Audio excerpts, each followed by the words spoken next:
একই জমিতে আলু ও লঙ্কা চাষ করে তাক লাগালেন খগেনহাটের গজেন্দ্রনাথ রায়। ফালাকাটা ব্লকে ধনিরামপুর 2 নম্বর অঞ্চলের কৃষক গজেন্দ্রনাথ রায় অভিনব যৌথ চাষ পদ্ধতি অবলম্বন করে নজির গড়লেন। তিনি একই জমিতে আলু ও লঙ্কা চাষ করে সফল হয়েছেন, যা কৃষি ক্ষেত্রে এক নতুন দিগন্ত উন্মোচন করেছে।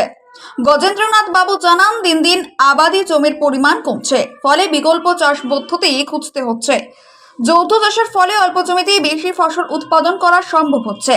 সার ও পুষ্টি একই সঙ্গে দেওয়া সম্ভব হওয়ায় উৎপাদনও ভালো হচ্ছে। এভাবে চাষ করলে কৃষকদের অতিরিক্ত খরচের বোঝা কমবে এবং লাভও বাড়বে বলে মনে করছেন তিনি। তার এই প্রচেষ্টা ভবিষ্যতে বহু চাষিকে নতুন পথ দেখাবে, এমনটাই মত কৃষি বিশেষজ্ঞদের।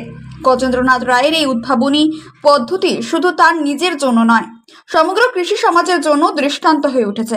কি এইভাবে চাষ করা যায়? করা যায় তো, যদি জমিনটা একটু উঁচা উঁচা ভাব থাকে তাহলে করা যায়। করা যাবে। মানে এতে কোনো লঙ্কা গাছের বা আলু খেতে কোনো সমস্যা হয় না? সমস্যা হয় না। মানে সেটা কোন সময়ে করেন? মানে আলুটা লাগানোর পরে লঙ্কা গাছটা লাগান নাকি?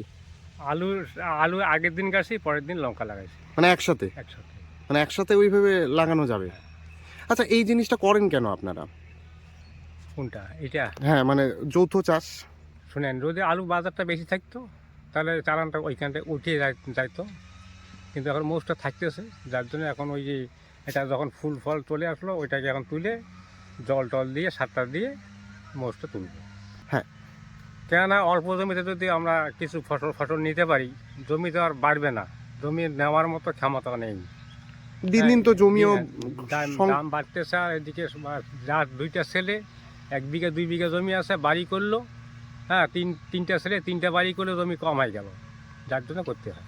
আচ্ছা, আপনার নাম কাকা? আমার নাম গজেন্দ্রনাথ রায়। কোন জায়গা এটা?